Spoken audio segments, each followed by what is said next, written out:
Евангелле паводле Мацвея. Тэтрарх Ірад пачуў пагалоску пра Езуса і сказаў слугам сваім: «Гэта Ян Хрысціцель.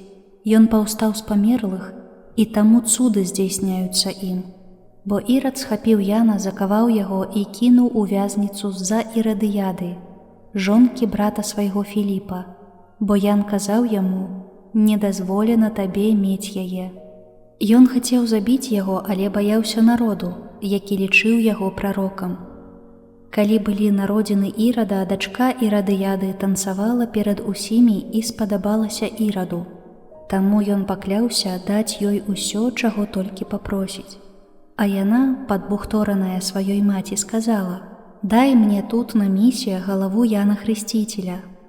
І кароль засмуціўся, але дзеля клятвы і тых, хто быў за сталом, загадаў даць. Таму паслаў у вязніцу адсячы галаву Яну.